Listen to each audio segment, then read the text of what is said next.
Hey there, everybody. It's Lance. And Sam. And we are Love to Hate. And we've got a special video for you here. This is going to be a video in which we're going to show you 5 games that you can play while on an airplane. And in this video, we're going to actually show you how we play them on an airplane. And so you'll get to see how this actually works in real life. This first game that we have for you here is Pictwist. This comes from the Op. And it is a brand new game in which you are going to be trying to put together a puzzle of sorts. You're going to have a real life still photo of some sort of beautiful scene in nature of an island or the Grand Canyon or something of the sorts.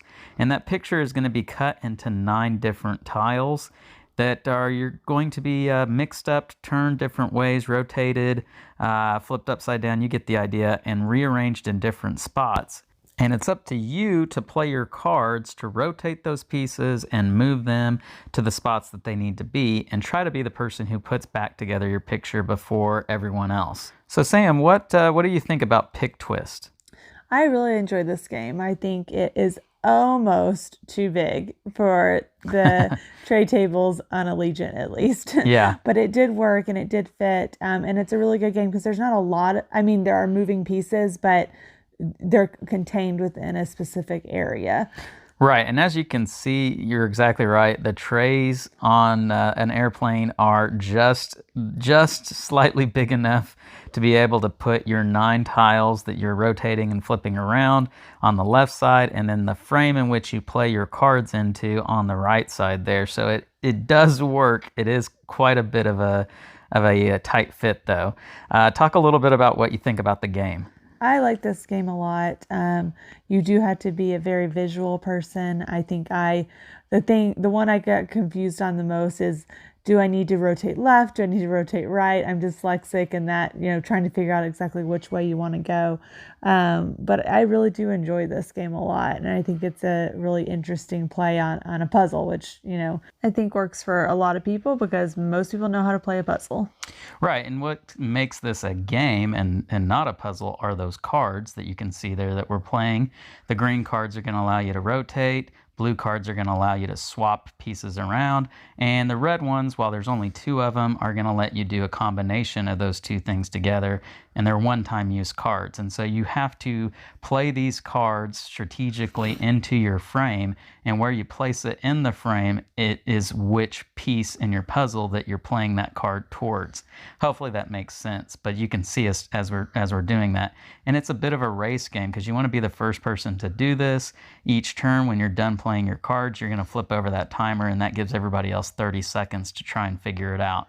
And you really have to think too, because you have to move your tiles one piece at a time, and sometimes one of the pieces that you want to move later on, you have to be very decisive and strategic about what you're going to move and when. Right. And this is a very spatial game too, like Sam was talking about, because you have to know as you activate each of these cards, you're activating them left to right, top to bottom. And so if you're going to swap pieces around, then that's going to mess up with that order. And you're going to want to try to play these cards out in your mind as you're putting them into your frame to know exactly the order in which it's going to happen when it comes time to playing those cards. So this is just a very unique take on puzzles and trying to play your cards right into this frame in a spatial element. All in all, I think it works very well. What would you give this game? I really like this game, and I would definitely play it again. I'd rate it pretty high. I'd probably give it about an 8. Wow, okay, very good. Yeah, I do. I enjoy this game quite a bit. I'm going to give it a 7.6. All right, our second game is Disuko. I hope I'm pronouncing that correctly, but this is a dice version of Sudoku. And instead of it being your traditional Sudoku, where you have 9 rows of 9, a 9x9 grid, this is going to be a 6x6 grid with each box containing 6 boxes, and 6 being the magic number as you're playing with D6s. And so each player is going to have their own set of dice, and the number of dice you use is dependent upon how many players are in the game. And you roll all of your dice, and you group them up by numbers. You put your ones together, your twos together, so on and so forth. And you take turns placing the dice into the Sudoku. Again, following traditional Sudoku rules, meaning that you cannot have multiples of the same number in the same row or column or within the same 6 box, the 2x3 grid that you play into. And so you're just simply trying to get rid of your dice first. You do have some other actions you can do on your turn, such as re-rolling any number of your dice. You can move a die that is already on the playing field into another valid spot. And you are able to get bonus actions. You kind of get to take a turn again if you complete a row column, or you are able to play the last number, like the 6th 5 onto the board. And so, again, just simply trying to play all of your dice. Sam, what do you think about this one and how it works on an airplane? It definitely works on an airplane. We had a little bit of issues with the dice moving slightly as the airplane turbulence and things like that. That's going to be an issue with any game you play. Right. But overall, I mean, it's a very small footprint. It's easy to keep all your dice in the cup holder area of the tray table, and it's a really satisfying game. I think it's unique how most of the dice end up fitting where you need them to fit until the very end. You end up with like probably 5 dice that you need to re-roll and find places for. But for the most part, it goes pretty quick, right, because the dice fit well, if that makes sense. Yeah, I agree with that. I think it's a game in which it flows smoothly. If you know traditional Sudoku rules, this is going to be something I think is right up your alley. And it's an abstract, puzzly kind of game in which you are trying to find those combos where if I play a die here, that'll lets me play again, and maybe if I play there, that gives me another turn, and you're hoping to string along a bunch of turns to get rid of your dice before the other player. Is this a fun game for you, Sam? Yeah, I like this game. It's a very, what's the word I'm looking for? Calming game, yeah. And we have played this game as well with our 9-year-old, and he did get it pretty quickly as well. So I think this is one that you could easily play with, elementary age, middle school age child. Right, yeah.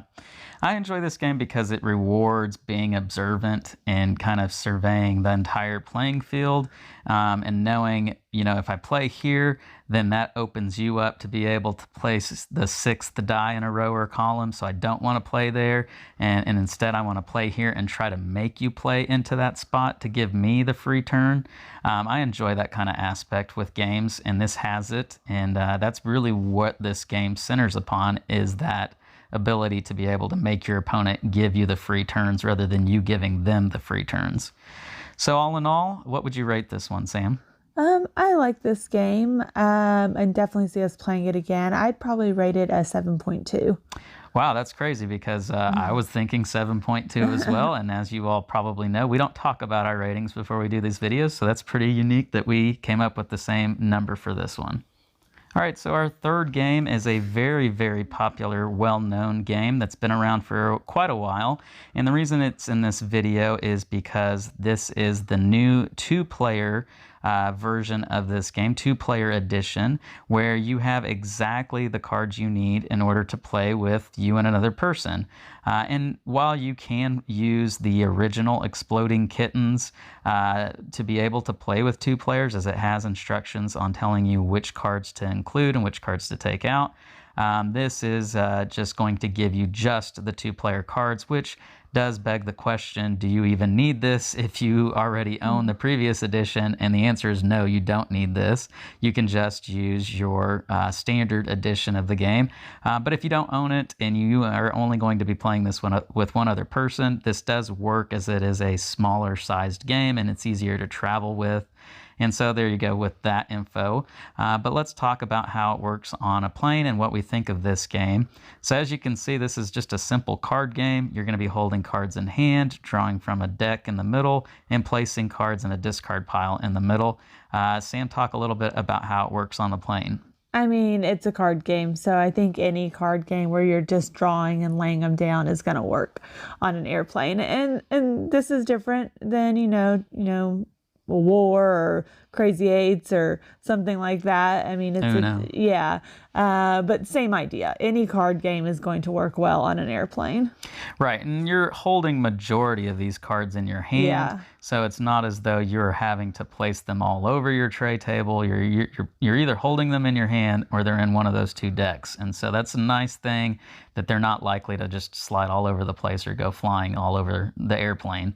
And it is nice to only have the 25 to 30 some odd cards, I think it is, when you're playing with two players, so there's not a whole lot of cards to keep track of, as if maybe you were playing with a full deck of 52 cards or whatever. So that is a nice thing about it. Sam, talk a little bit about Exploding Kittens and your thoughts on playing this game.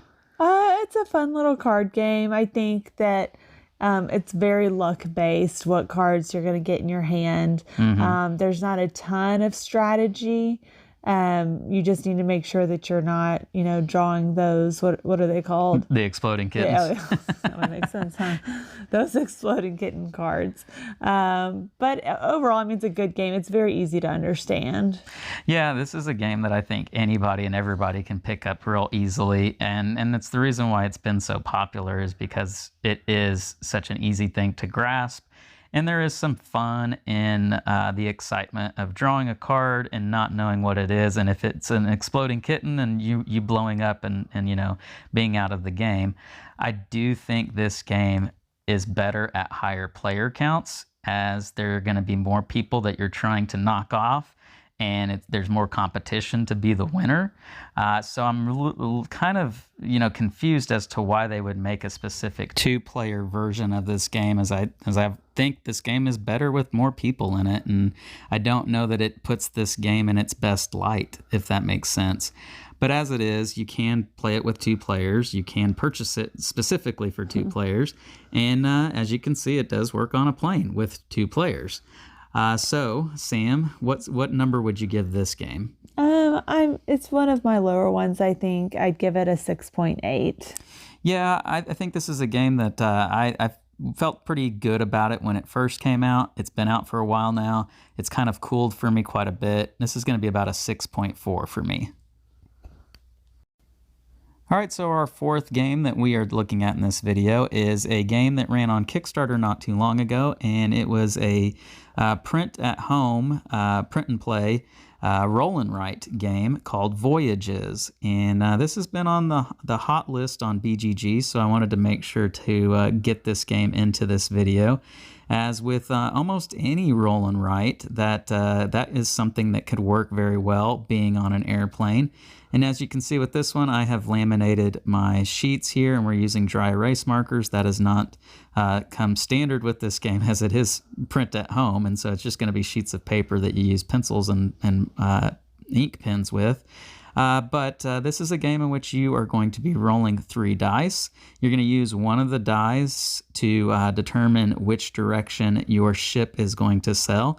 You're going to use another die to determine how far it's going to sail. And then the third die you're going to use to mark off a number in a grid on the bottom left of your player sheet to determine what duties you are doing that round.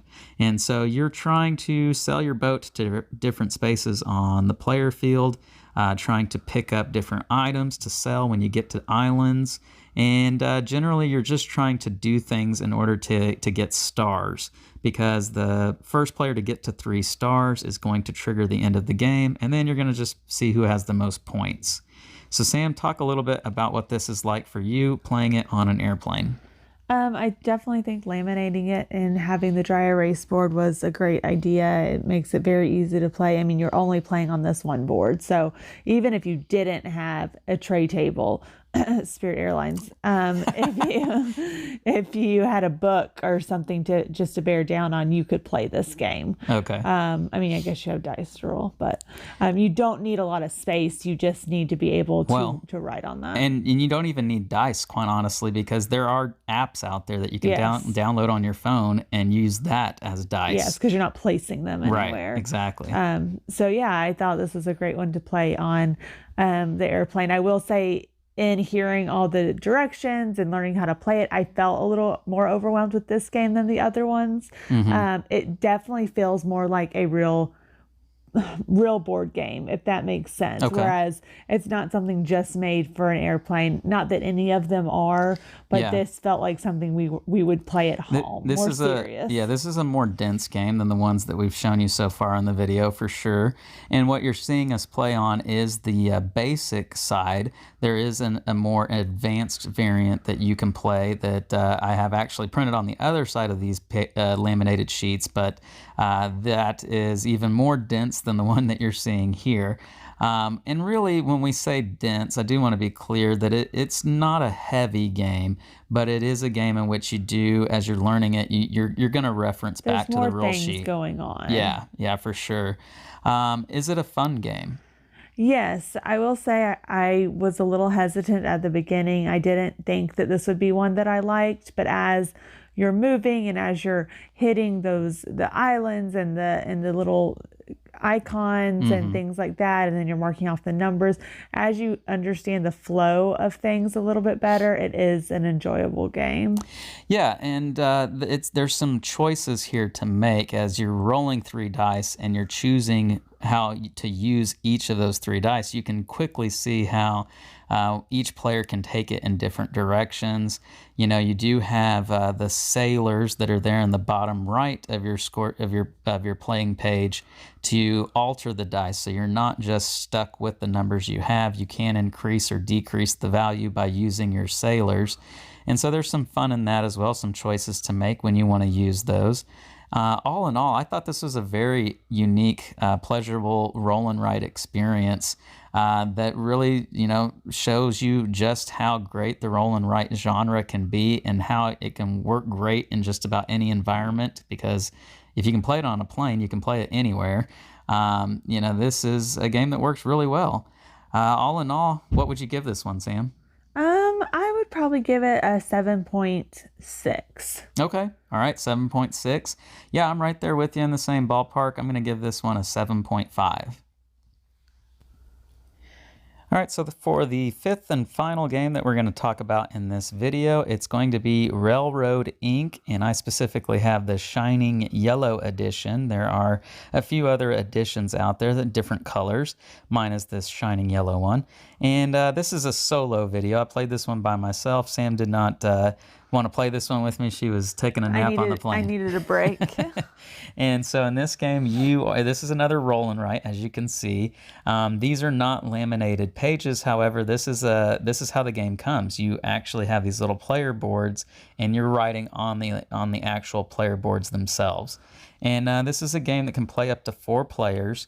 You are going to be rolling dice, and you have to use each die by writing that specific route onto your board in one of the hexes, or one of the squares, excuse me. And what you're trying to do, you see the blue triangles around the edge of the giant square that I'm marking into. You are trying to make routes to connect each of those blue triangles, because for each one that you connect, you're going to get more points at the end of the game. And so you are doing that by creating highways and railroad lines to go from each exit to each exit. And you strategically have to pick which routes to use into which squares, and they have to connect. You can't make things not connect. The better able you are to do this, the more points you're going to score at the end of the game. You want to avoid trying to leave open networks that aren't connected to the exits or the edge of the board, as those are going to cost you points at the end of the game. And you do have special connector routes that you can use that are there at the top of the player board. You have 6 to choose from, and you can use only 3 out of the 6 throughout the course of the game, and you can only use 1 each turn. turn. So you have to be wise about when you want to use those. They are very great about being able to cause more pathways, more connections that you can branch off of. However, that is going to have you have more openings that you'll have to finish. Otherwise, those are going to be negative points. So you do have to be very wise about when you want to use them.